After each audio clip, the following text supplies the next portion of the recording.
Welcome, dear participants. We have discussed up till now how gender is a compulsory part of our cognition. In fact, everything which we see around us is already gendered. Gender is a part of the production and has always been so. And in other words, to quote Donaldson, there is nothing outside gender. I quote, to be involved in social relations is to be inextricably inside gender. If everything in this sense is within gender, why should we be worried about the exteriority of the forces for social change? Politics, economics, technology are gendered. Unquote.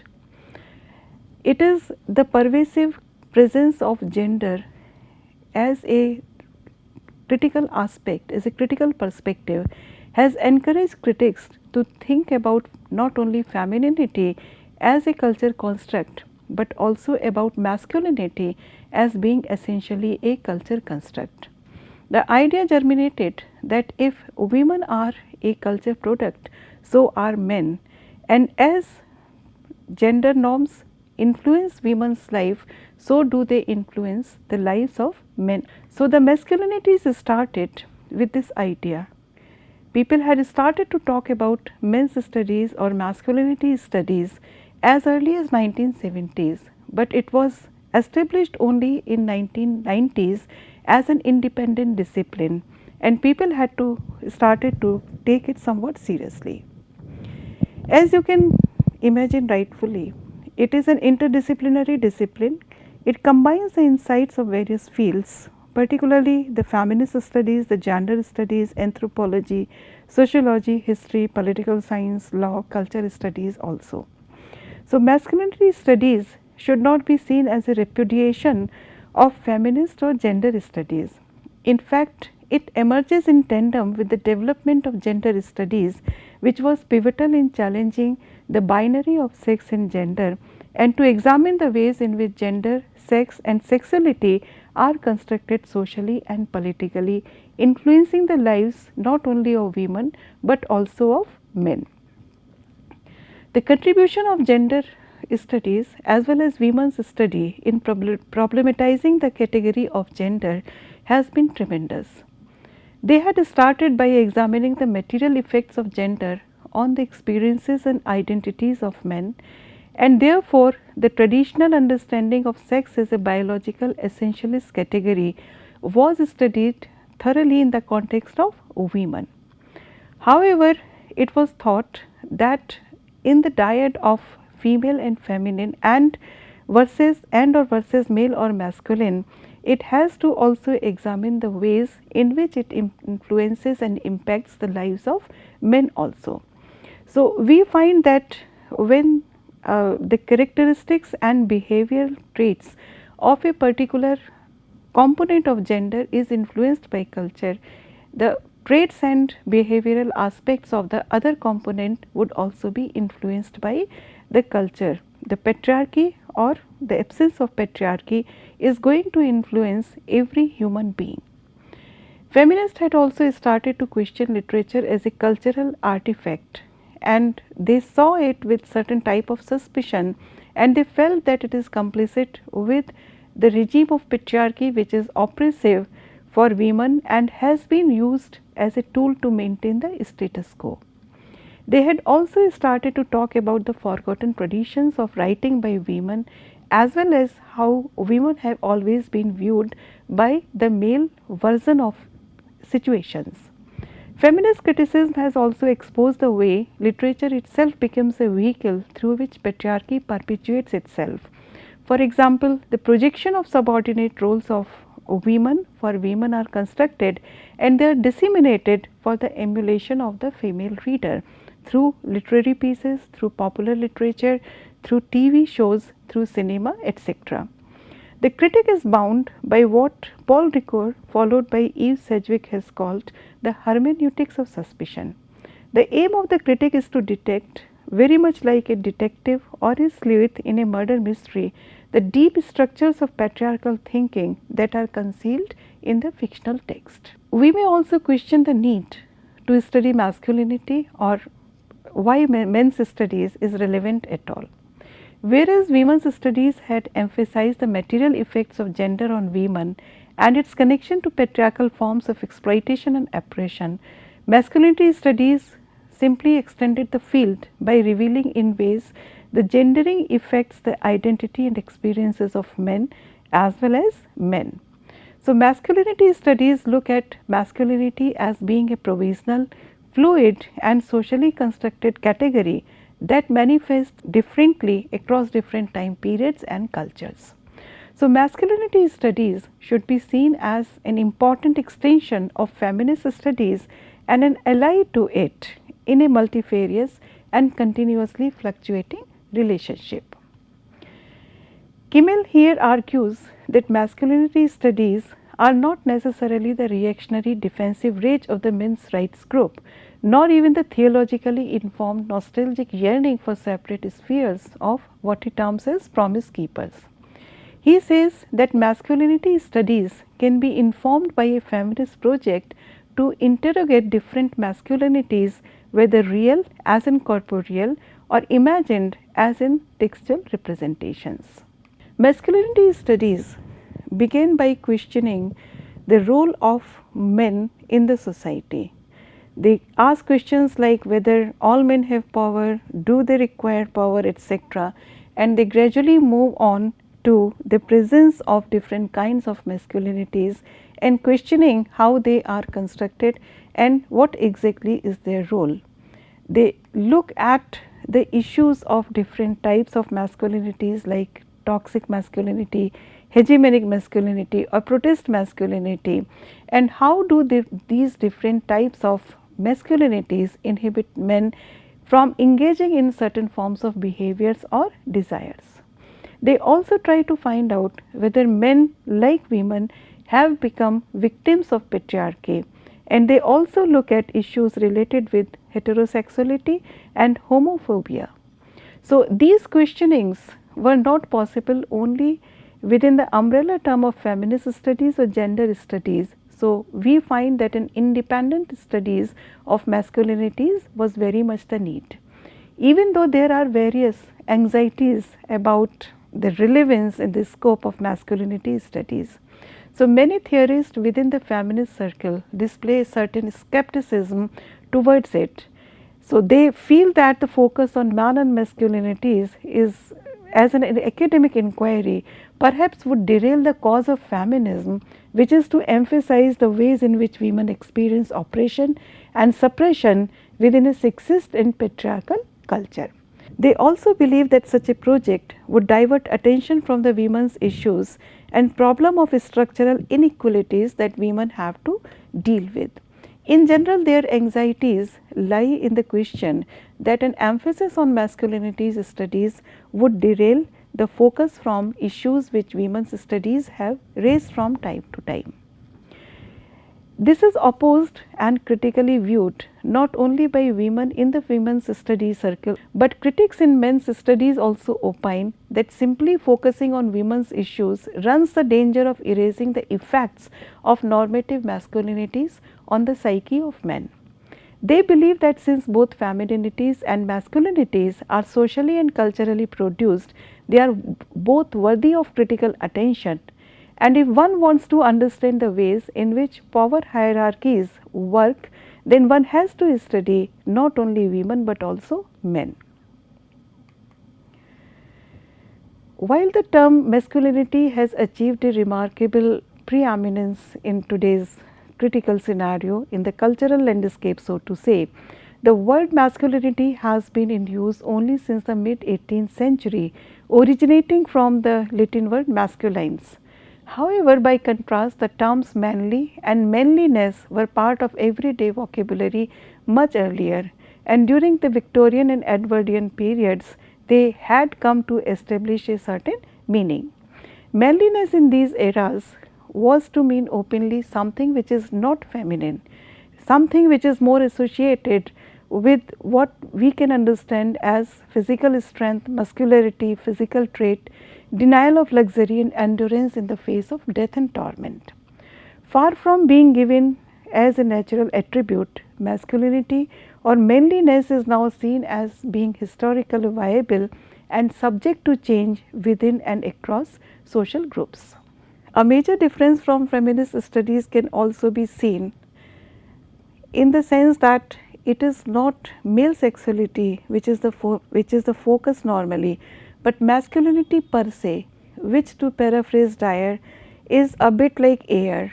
You breathe in all the time, but you aren't aware of it much. So, in a way, we would find that masculinity as a concept, as a cultural projection, is around us all the time. Connell, in her book Masculinities, which was published in 1990, has described masculinity as the pattern or configuration of social practices which are linked to the positions of men in the gender order and socially distinguished from practices which are linked to the position of women. So, it has to be seen substantially as a social construction that refers to male bodies, but at the same time it is not determined by a male biology. Connell further states that masculinities and feminities are best understood as gender projects, dynamic arrangements of social practice through time in which we make ourselves and are made as particular kinds of human beings. Here we would find that masculinity has been defined as being a transcendental anchor. This is the point of reference in our gendered world. This idea has been presented by feminist thinkers starting with Simone de Beauvoir when they had started to define woman as the other. So, masculinity demonstrates its materiality, its constructedness, and it requires an especially energetic, rhetorical and critical insistence because it has been always been a dominant cultural motive for us to refer to or respond to or explain further. Masculinity is a place in gender relations, the practices through which men and women engage that place in gender and the effects of these practices in bodily experience, personality and culture. The idea that there is an inbuilt plurality in masculinities was first aggressively suggested by R. Connell, who has said that there are multiple conceptions of masculinity or manliness, and as far as the configurations of practice determine, there cannot be any single or a unified definition of what constitutes a masculine role in the society. We find that this concept of plurality, which had started in the feminist thought much earlier, started slightly at a later date in the context of masculinity studies. There are different types of masculinities also. As it is a social, cultural and historical construct, it relies and is connected to factors such as race, class, caste, sexuality, age, etc. So, there are hierarchical power structures not only between man and man, but also among different kinds of men. So, Connell maintains that there are many kinds of masculinities.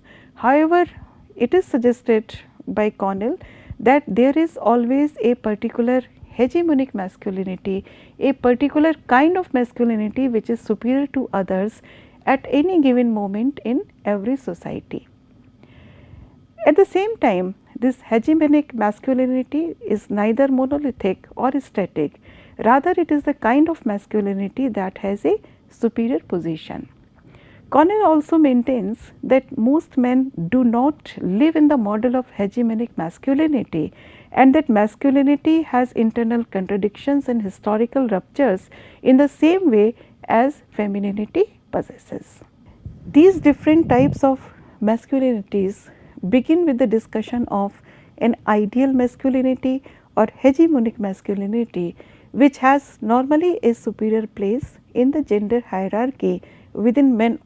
There are infinite number of ways to be a man which exist within a hierarchy of manhood, and there are certain key tenets which are normally associated with hegemonic masculinity.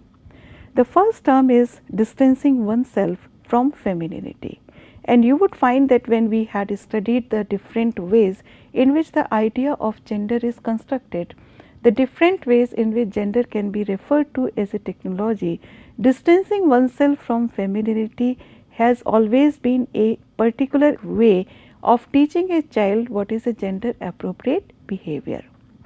Another key tenet is considered to be one's restrictions on the expression of one's emotions. In hegemonic masculinity, we find that normally it is not expected that men would display too many emotions. At the same time, it is expected they have to be tough and aggressive, they have to avoid any show of vulnerability, and at the same time they have to be heterosexual and they have to display it by an obsessively sexual behavior with women. So, this aspect of homophobia as well as heterosexuality is a key term of hegemonic masculinity. Hegemonic masculinity contains within it the image of a man who is in power, a man who is with power, and a man who is of power. We equate manhood with being strong, successful, capable, reliable, in control. The very definitions of manhood we have developed in our culture maintain the power that some men have over other men and necessarily over all women. So, in Western societies we find that hegemonic masculinity hinges upon, and the situation is not very different in non-Western societies, I would say. So, it hinges upon heterosexuality, financial autonomy, rationality, success and status, being able to support one's family, being able to remain stoic and aloof despite disturbances, and above all by rejecting any attribute or behavior that is considered feminine.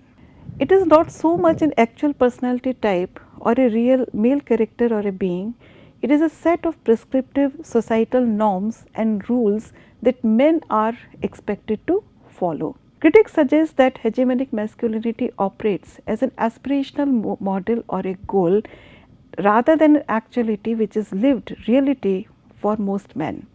In other words, a key feature of this notion is its phantasmic quality.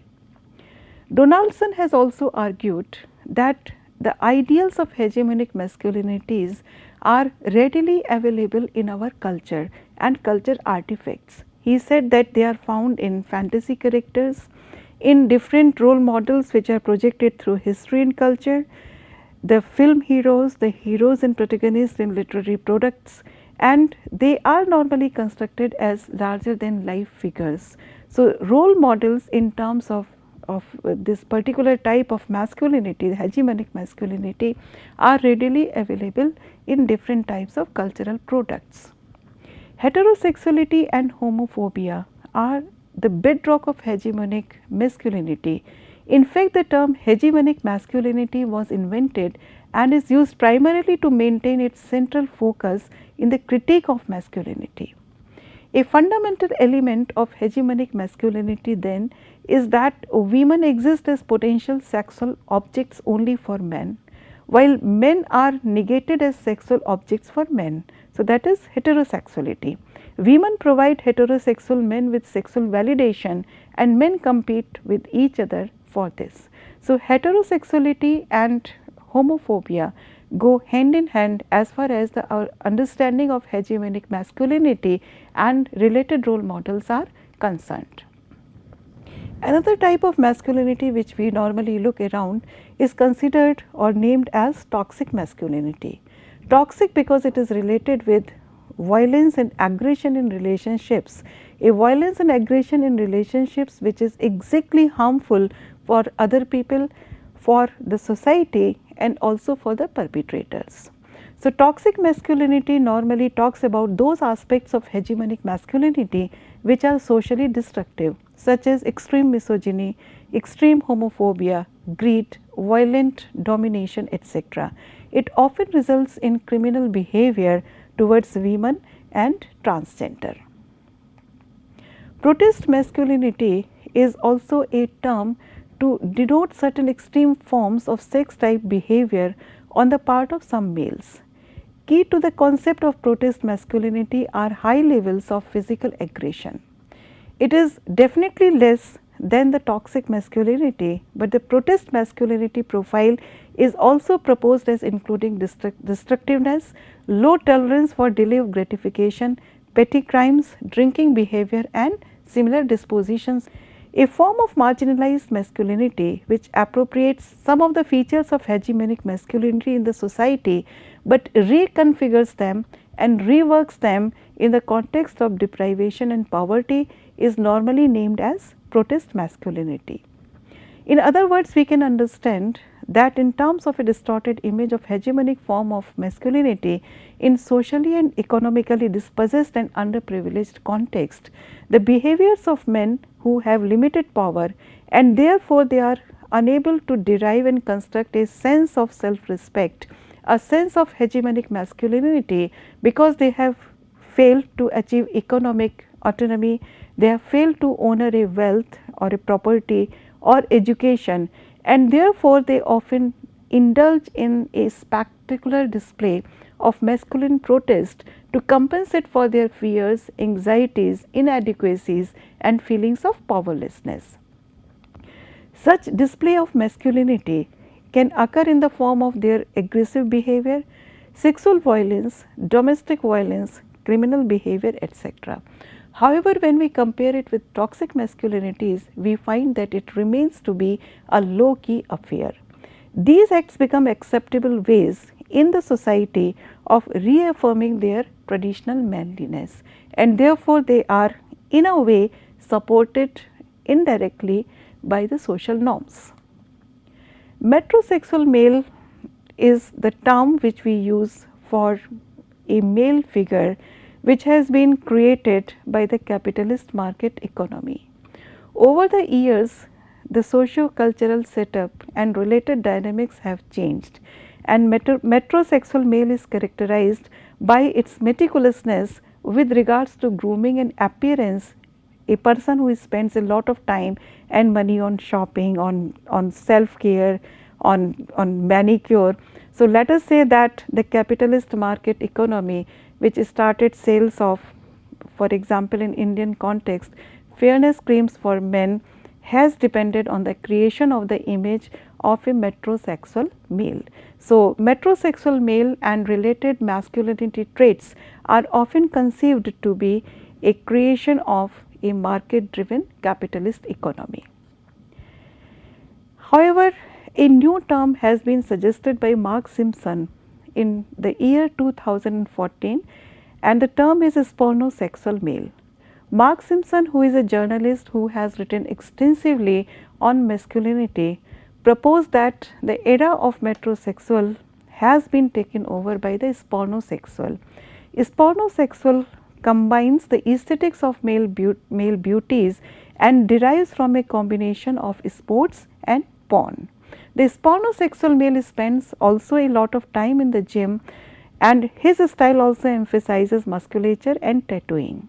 However, the spornosexual in a way has heterosexualized the metrosexual, because the metrosexual aesthetics were often considered to be close to the homosexual aesthetics. There is a lot of emphasis on self-care, right, beautification of the male body, which was often considered in a pejorative way.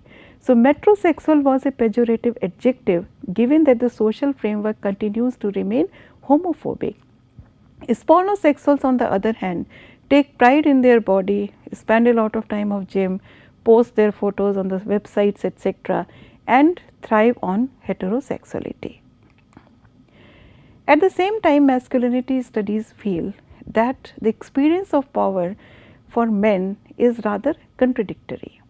We know that gender is a central organizing category of our psyches, and patriarchy has always existed as a system of power of men over women. But this is a simplification, and we find that hierarchies of power work not only in terms of men exploiting the women, but in men exploiting some other categories of men, and therefore these types of power structures create a strange combination of power and powerlessness in a man's life. Men in general enjoy social power and a certain set of privileges rather, by virtue of being men. But within the masculine culture, they may also have certain powerlessness, because the hierarchies of power work for them. The way power has been set up, this deprivation because of hierarchical nature of masculinities may also cause immense pain, isolation and alienation for men. So, whereas women feel isolated because they have been victim of patriarchy, we feel that some men can also be victims of the patriarchy and feel isolated and alienated. Although most men cannot possibly measure up to the dominant ideals of manhood, these maintain still a powerful lure to them, because these sets of projections of manhood have power. They describe and embody real relations of power between men and women and also among men. So, we would find that the cultural products related with hegemonic masculinities always work as a lure towards men. So, these dominant ideals vary from society to society, from era to era, and each subgroup, which is based on race, class, sexual orientation, defines manhood in ways that conform to the economic and social possibilities of that group.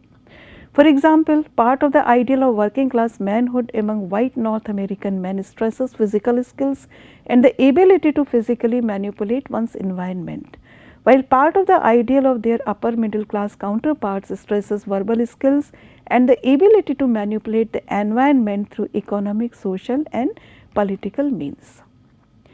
Acquisition of masculinity is also a process which teaches certain skills to men, encourages them to opt for a certain behavior.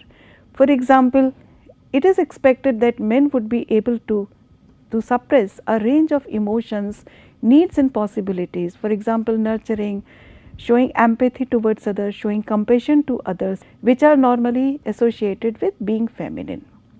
These emotions and needs do not disappear, they are simply held in check. So, men dampen these emotions because they may restrict their ability and desire to control themselves and dominate human beings around them, and also because they come to be associated with femininity. So, we would find that men also have their compulsions in a patriarchal setup, and masculinity studies also tell us about these possibilities. Cultural theorists, for example, like Raymond Williams, have also argued about the impact of media and media related projections on the psyche of men. They say that we are bombarded daily by certain images on TV, in newspapers, on social media, and these images are created by men, for example by human beings. But let us say that these images also have a profound impact on who we are, and they also determine our taste, attitudes and the choices we make. In our discussions on gender and media, we would explore this idea further. One major male image as a stereotype in media, in movies, in advertisements, etc., is known as the macho male image, right? For example, in police and detective dramas, in action movies, it is always the macho man's image which is projected before us. So, we often see the images of a strong father, a breadwinner who saves his family from danger, who survives in threatening situations. So, from comic strips to superhero cinema, from thrillers and action movies to romance novels, TV media, etc., the social media, the stereotype of the masculine, heterosexual, dominant and aggressive male makes recurring appearances, and this has certain impact on the way manhood is perceived, not only by men but also by women, for example. So, we can conclude that masculinity is not static but a dynamic ideological force which changes its face according to history. It is socially constructed, and culture plays a very important role in disseminating models of what it considers to be the ideal masculinity, and this dissemination takes place through cinema, mythologies, advertisements, novels, etc. So, the society continues to trick its male subjects to conform to certain standard behaviors. Very much it tricks women to behave in a certain fashion. So, masculinity is a deception in which male bodies are fashioned to perform dangerous and even life threatening tasks to save our culture from other rival cultures.